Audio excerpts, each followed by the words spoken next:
মাওলা গো তুমি যে কত রকম খেলা জানো, তুমি যে কত রকম খেলা জানো। আদমকে তুমি বানাইলে এই দুনিয়ার মাটি হতে, আবার ফারিস্তাদের আদেশ করলে তারে সিজদা করতে। আদমকে তুমি বানাইলে এই দুনিয়ার মাটি হতে, আবার ফারিস্তাদের হুকুম করলে তারে সিজদা করতে। সবাই সিজদা করে নিলে, সবাই সিজদা করে নিলে, শুধু করলো না শয়তান। দয়াল আল্লাহ গো মাবুদ মাওলা গো তুমি যে কত রকম খেলা জানো। দয়াল আল্লাহ গো মাবুদ মাওলা গো তুমি যে কত রকম খেলা জানো। ইব্রাহিমকে বলো তুমি পুত্র কুরবান করতে, ইসমাইলকে বলো তুমি ধৈর্যশালী হতে, ইব্রাহিমকে বলো তুমি পুত্র কুরবান করতে, ইসমাইলকে বলো তুমি ধৈর্যশালী হতে। আমার ছুরিকে কেন করো তুমি মানা। দয়াল আল্লাহ গো মাবুদ মাওলা গো তুমি যে কত রকম খেলা জানো, তুমি যে কত রকম খেলা জানো। শ্রদ্ধেয় তথা সম্মানিত উক্ত পবিত্র মাহফিলের সভাপতি মহাশয়, ওলামা ইকরামগণ, সামনের বসে থাকা দিন দরদি, ইসলাম দরদি, আল্লাহ ভালোবাসা প্রেমিক, ভালোবাসা বন্ধু ও ছোট ছোট আমার স্নেহের ছাত্ররা, পর্দার আড়ালে বসে থাকা আল্লাহর অবলা সরলা, আল্লাহর প্রিয়া বান্দিরা, আল্লাহ পাক রব্বুল আলামিনের লক্ষ লক্ষ প্রশংসা, যিনি আমাদের এখানে সমাবেত হওয়ার তৌফিক দিয়েছেন। বলেন আলহামদুলিল্লাহ। সব রেকর্ড হচ্ছে জোরে, তাহমিদ তাসবিহ তাহলিল এগুলো একটু জোরে জোরে বলেন আলহামদুলিল্লাহ। এগুলো ফারিস্তারা আমাদের পাশে বসে আছেন, আমরা দেখতে পাচ্ছি না, আমাদের চোখের দৃষ্টি শক্তি সেরকম নেই। আকাশ ছোঁয়া আকাশ ছুঁয়ে গেছে। আল্লাহ কিছু ফারিস্তা এই সমস্ত সভাগুলোকে খুঁজে বেড়ায়, এই জালসাগুলোকে খুঁজে বেড়ায়, কোথায় জালসা হয় কোথায় সভা হয় খুঁজে বেড়ায়। আজ ডুমুরিয়া নিবাসী তাদের সংখ্যা কিন্তু কম, মানে বাড়িতে মেহমান এমন এসেছে মেহমান ছেড়ে আসতে পারছেন না, এরকম প্রায় সব গ্রামে দেখে থাকে। এখানে আপনারা এসেছেন আল্লাহর ইচ্ছাতে এসেছেন না নিজ ইচ্ছায়? আল্লাহর ইচ্ছাতে। আল্লাহ বলছেন আমা তাশাউনা ইল্লা আইয়াশা আল্লাহু রাব্বুল আলামিন। তোমার চাওয়াতে কিছু হবে না, তুমি মনে মনে করছো আমি ডুমুরিয়া জালসা যাব, আমার তরফ থেকে রহমত না হলে তুমি যেতে পারবে না। এখানে বসা, আমি একটু আগে বললাম, এখানে বসা মানেই হচ্ছে নেকি, এখানে বসা মানেই হচ্ছে গুনাহ ক্ষমা করে নেওয়া। আল্লাহর ইচ্ছা হলে আল্লাহ আপনার এখান থেকে গুনাহকে ধুয়ে মুছে শেষ করে দেবেন। আল্লাহ পারবেন না? পারবেন কিনা? আপনারা এখান থেকে চলে যাবেন, ফারেশতারা চলে যাবেন উপরে। আল্লাহ বলবেন মিন আইনা, যে তুমি কোথা থেকে আসছো তোমরা? আল্লাহ জানেন না আজকে ডুমুরিয়াতে জালসা আছে, মসজিদের মধ্যে গল্প জানেন কি না? এটা ইশারা করবেন, জানেন কি না? আল্লাহ আপনাদের মান সম্মান বাড়াবার জন্য আল্লাহ আবার বলো কোথা থেকে আসছো বলো। তুমি আল্লাহ ডুমুরিয়াতে একটা জালসা ছিল, সভা ছিল, কোরআন হাদিসের আলোচনা ছিল, ওখানে আমরা গিয়েছিলাম। তোমরা কি দেখলে? ফারেশতারা রব্বুল আলামিন তোমার কিছু বান্দা, তোমার প্রেমিক ভালোবাসা বান্দা বাড়িঘর ছেড়ে বিছানা ছেড়ে জালসাতে বসেছিল। তারা কি করছিল বসে বসে? কখনো ইউসাববিহুনাকা, তাসবিহ পাঠ করছিল। বলেন সুবহানাল্লাহি ওয়া বিহামদিহি সুবহানাল্লাহিল আযীম। আর কি? কখনো তাহমিদ, আলহামদুলিল্লাহ, বলেন আলহামদুলিল্লাহ। কখনো তাহলিল, লা ইলাহা ইল্লাল্লাহ মুহাম্মাদুর রাসূলুল্লাহ, এগুলো পড়ছে। আর কি? রব্বুল আলামিন তারাকে দেখলাম তোমার কাছে তোমার নিজের গুনাহ ক্ষমা করার জন্য তারা আরজি জানাচ্ছে। তারা মধ্যে মধ্যে রব্বুল আলামিন ক্ষমা করে দাও, তুমি ক্ষমা করে দাও, তুমি ক্ষমা করে দাও। আল্লাহু আকবার। এগুলো সব রেকর্ড হয়ে চলে যাচ্ছে। আল্লাহ বলবেন তারা কি আমাকে দেখেছে? ওরা কি আমাকে দেখে? আমরা কি আল্লাহকে দেখেছি? দেখি নাই। না, দেখে নাই। আল্লাহ বলেন শোনো, তারা তো আমাকে দেখে নাই, আমাকে না দেখে কোরআন এবং হাদিসের বাণী শুনে, আলেমদের কথা শুনে আমার উপরে বিশ্বাস রেখেছে। আমি আল্লাহ এক ওয়াহদাহু লা শারীকা লা। আমাকে তারা তো দেখে নাই, দেখে নাই, না দেখে তারা যখন আমার উপর বিশ্বাস রাখতে পেরেছে, শোনো রে ফারেশতারা শোনো, আমি তাদেরকে সবাইকে ক্ষমা করে দিলাম। যারা জালসাগাহে উপস্থিত ছিল, বসেছিল, যারা নেকি মনে করে বসেছিল, আমি তাদের ক্ষমা করে দিলাম। আল্লাহু আকবার। বসাতে লাভ হলো কিনা? হ্যাঁ, আল্লাহ বলবে ফারেশতারা রব্বুল আলামিন একটা লোক চলে যাচ্ছিল, জালসা শোনার উদ্দেশ্য ছিল না, চলে যাচ্ছিল, হঠাৎ করে মনে মনে হলো কিছুক্ষণ বসে যায়, কিছুক্ষণ বসে যায়, কিছুক্ষণ বসে গেল। আল্লাহ তাকেও আপনি ক্ষমা করে দিবেন নাকি? আল্লাহ বলে হ্যাঁ, তাকেও আমি ক্ষমা করে দিলাম। বলে সুবহানাল্লাহ।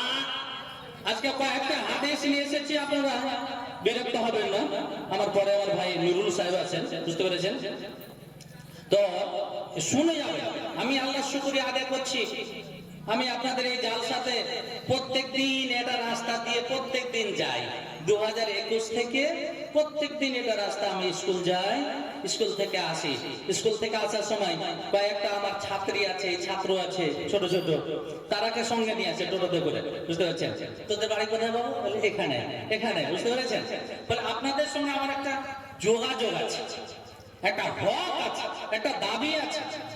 আল্লাহর রাস্তে আমি আপনাদের এখানে এসে আল্লাহ শুকরিয়া জ্ঞাপন করছি। আপনাদের এই জালসাতে উপস্থিত হয়ে নগণ্য আল্লাহর এক বান্দা আপনাদের সামনে দুটো কথা বলার জন্য এসেছি। আল্লাহ যদি আমাকে তৌফিক দেয় ইনশাআল্লাহ বলবো। এবং এটা আমার একটা তালিকাভুক্ত হলো। 95 সাল থেকে বক্তব্য লাইনে আছি আলহামদুলিল্লাহ। বিহার, আসাম, কুচবিহার, ঝাড়খণ্ড, মুর্শিদাবাদ, নদিয়া ঘুরে বেড়াই।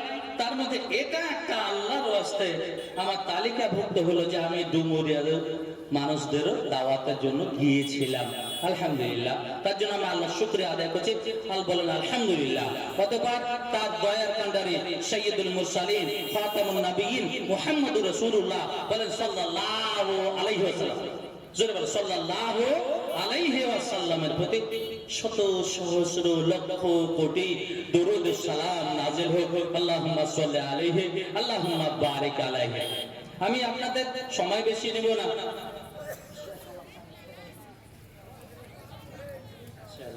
একটু 5 মিনিট আগে ইশারা করেন। হ্যাঁ, আলহামদুলিল্লাহ। আমি আয়াত তেলাওয়াত করেছি। আল্লাহ কি বলছেন? বিসমিল্লাহির রহমানির রহিম। আমা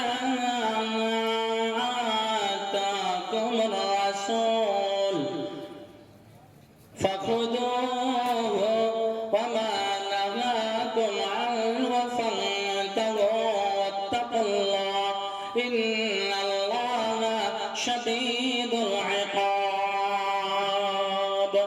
আল্লাহ বলছেন, হে মানুষ শোনো, হে মানব মণ্ডলী, দুটো জিনিস করো, মাত্র দুটো জিনিস করতে হবে। কটা বলো? দুটো জিনিস। রাসূল যা এনে দিয়েছেন, রাসূল যা বললেন, রাসূল যা আদেশ করলেন, তোমরা মেনে নাও, তোমরা গ্রহণ করে নাও। যে সমস্ত বর্জনীয় জিনিস বর্জন করতে বলেছে, ছাড়তে বলেছে, তাকে ছেড়ে দাও, ছেড়ে দাও, ছেড়ে দাও। এতে তোমার মঙ্গল আছে। আমি তোমার কল্যাণার্থে, আমি তোমার নাজাতের সাথে, আমি তোমাকে জান্নাত দেওয়ার জন্য, হে পুরুষ নারী নির্বিশেষে বলছি, তোমার নাজাতের জন্য, তোমার কল্যাণের জন্য আমি নবীদের আগমন ঘটিয়েছি। সেই নবীদের সেনা, সেই নবীদের সর্দার, সেই নবীদের খাতামুন নবীন মুহাম্মদুর রাসূলুল্লাহ বলেন সাল্লাল্লাহু আলাইহি ওয়াসাল্লাম, তাকে পাঠালাম।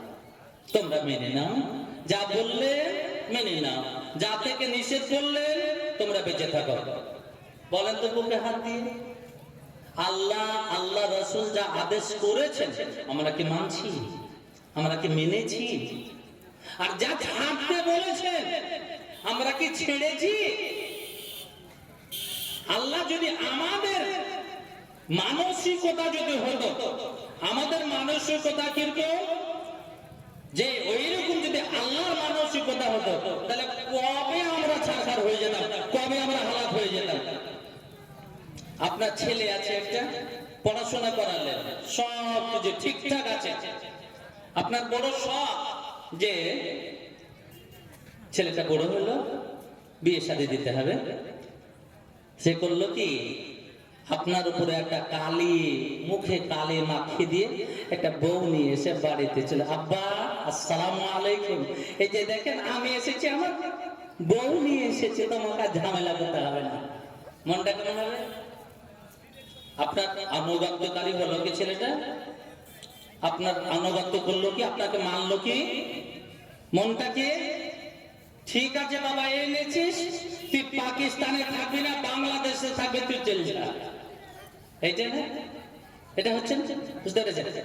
অথবা আপনি তাকে নামাজ, রাসূল সাল্লাল্লাহু আলাইহি ওয়াসাল্লাম মুরু আওলাদাকুম বিসসালাহ ওয়া হুম সাবিশিরিন, 7 বছর হতে গেলে তাকে নামাজের আদেশ দাও। যদি কথা মানে, যা বলছেন তাই মানে, সালাত আদায় করে, সিয়াম পালন করে, আব্বা মাকে কোনোদিন কষ্ট দেয় না, এটা হলো ফরমাবরদার, এটা হলো মতি, এটা হলো আনুগত্যকারী সন্তান, আনুগত্যকারী ছেলে। আর ছেলে যদি আপনার কথা না মানে, আপনি বাজার করতে যেতে বললেন, চলে গেল অন্য জায়গায়, বুঝতে পেরেছেন? বাজার করে থাকলো, আব্বা নামাজ পড়ে না, এটাকে আনুগত্য বলা যাবে? তখন আপনি কি করেন? নামি বলছেন 10 বছর হতে গেলে তাকে কি করো? তাকে পিটো, তাকে ধমক দাও, নামাজ না পড়তে গেলে তো চামড়া লুকিয়ে নিব। থাকলো কথা, ছেলে তো দূরে থাক, আপনি তো নামাজ পড়েন না, আপনাকে তো মসজিদে পাওয়া যায় না। আল্লাহ রাব্বুল আলামিন আমাদেরকে ইবাদতের জন্য পাঠালেন, টাইম নিয়ে নামাজ পড়ার জন্য পাঠালেন, আপনি কি পালন করছেন? যে সমস্ত জিনিস আল্লাহ রাব্বুল আলামিন, আল্লাহ রাসূল আদেশ করেছেন, একটাও কি মানছি শুদ্ধভাবে? 5 ওয়াক্তের নামাজ কোন রকম টেনে হেঁচড়ে 2-3 ওয়াক্তে পড়ে, তাও আবার টাইমে না। এশা আর ফজরে যাওয়া যাবে না, বা বিছানা ছেড়ে এত আরামের ঘুম ছেড়ে ফজরের নামাজ পড়া যায়, এটা কোন কথা হলো? আল্লাহু আকবার। বলেন তো দেখি, আপনার একটা কথা না মানার কারণে আপনার সাধ ছিল, মনে সাধ ছিল, ছেলেটা এমবিবিএস করেছে, ছেলেটা ইঞ্জিনিয়ার হয়েছে, ছেলেটা এমএ কমপ্লিট করেছে, একটা ভালো পাত্রী দেখে তার বিয়ে শাদী দেওয়াবো, এটা মনের স্বাদ, বন্ধু বান্ধব বলে রেখেছে, কিন্তু তার আগে বউ নিয়ে চলে আসে, তার কারণে আপনি একবারে হাই ভোল্টেজ প্রেসার তাকে ছেলেটাকে বার করে দিলেন। এবারে বলেন তো, আপনি যদি আনুগত্যকারী না হন, আপনার কি হবে? আল্লাহ বলছেন বিসমিল্লাহির রহমানির রহিম, ওয়া মান ইয়াসিল্লাহা ওয়া রাসূলাহু ওয়া ইয়াতাআদ্দা হুদুদাহু ইদখিলহু নারান খালিদান ফিহা ওয়া লাহু আযাবুন মুহিন। নবী বলে দাও, ডুমুরিয়ার মানুষদের বলে দাও, এলাকার মানুষেরাকে বলো, যারা আল্লাহর আনুগত্য করে না, যারা আল্লাহর নাফরমানি করে, যারা আল্লাহর আনুগত্য করে না, যারা আল্লাহর কথা আল্লাহর আইনকে মেনে চলে না, ওয়ায়াতাআদ্দা হুদুদাহু, এবং সীমা লঙ্ঘন করে, আল্লাহর আইনকে লঙ্ঘন করে চলে, ওয়ায়াতাআদ্দা হুদুদাহু ইদখিলহু নারান খালিদান ফিহা। নবীরে বলো, তাকে আমি ছেড়ে দেব না, আমি কোন নাফরমান লোক আমি ছেড়ে দিই না, যারা আমার আনুগত্য করে না, যারা কোরআনকে মানে না, যারা হাদিসকে মানে না, যারা রাসূলকে মানে না, আমি তারাকে কাউকে ছেড়ে দেই না, আমি তোমাকেও ছেড়ে দেব না। ওরে ডুমুরিয়াবাসী, তুমি সাবধান হও, সাবধান হও, তুমি তাড়াতাড়ি আনুগত্য করো, নবীকে মেনে নাও, কোরআন এবং হাদিসকে মেনে চলো, নচেত আমি তোমাকেও ছেড়ে দেব না। নবী বলে দাও, যারা আনুগত্য করে না তারা হলো নাফরমান, তারা হলো আল্লাহর কথাকে অমান্যকারী ব্যক্তি।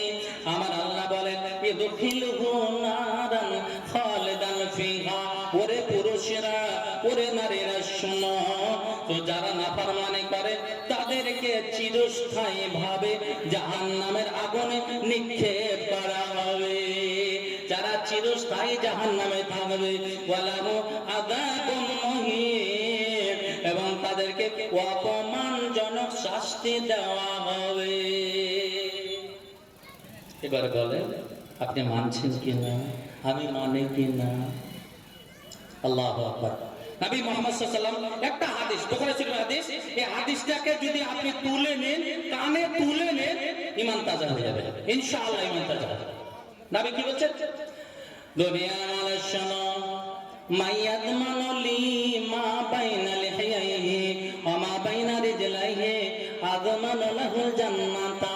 ডুমুরিয়ার মানুষ, ডুমুরিয়ার পুরুষেরা, মহিলারা শোনো, তোমরা দুটো জিনিসের দায়িত্ব নাও, দুটো জিনিসের তোমরা দায়িত্ব যদি নিতে পারো, আমি আল্লাহর নবী মুহাম্মদ রাসূলুল্লাহ সাল্লাল্লাহু আলাইহি ওয়াসাল্লাম, আমি তোমাদের জান্নাতের জমিনদার হয়ে গেলাম। আলহামদুলিল্লাহ, দেখা তো বেশি দেওয়ার মতো লাগছে রে বাবা। জি, আর এক মিনিট দাও। হ্যাঁ, অসুবিধা হবে? আচ্ছা, আলহামদুলিল্লাহ। বুঝতে পেরেছেন আমার ছাত্র? তো শুনেন, নবী কি বললেন? দুটো জিনিসের দায়িত্ব নাও, আমি কিসের জামিনদার হবো? কিসের? জান্নাতের। কে বলছেন এটা? নবী মুহাম্মদ রাসূলুল্লাহ সাল্লাল্লাহু আলাইহি ওয়াসাল্লাম, যে দুটো জিনিস দুনিয়ার মানুষ শোনো, দুটো জিনিসের এক নম্বর হলো মা বাইনা লিহিয়াইহি, দুই চুয়ালের মধ্যে যেই বস্তুটা আছে, জীব আছে, যে জীব ছাড়া কথা বলা যায় না। কথা বলতে পারবেন কি? জীবটা ধরে থাকলে কথা বলা যাবে, কথা বোঝা যাবে কি? এটা কে দিল? কে দিয়েছে আপনাকে? কথা বলেন। আল্লাহ। বুঝতে পেরেছেন? আল্লাহ এক জায়গায় বলছেন, বিসমিল্লাহির রাহমানির রাহিম, আলাম নাজআল লাহু আইনাইনি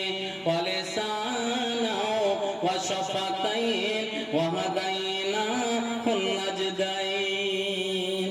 নবী নে বলো আলাম নাজআল লাহু আইনাইন, আমি কি মানুষ তোমাদেরকে দুটো চক্ষু দিই নাই? আমি কি তোমাদের দুটো চক্ষু দান করিনি নাকি? অবশ্যই দান করেছেন। মানুষ শোনো, আমি যদি তোমাকে কানা করতাম, অন্ধ করতাম, দেখতে কত খারাপ লাগতো। কিন্তু আমি তোমাদের দুটো চক্ষু দিলাম দেখার জন্য, কত সুন্দর লাগে, কত সুন্দর লাগে। মানুষ শোন,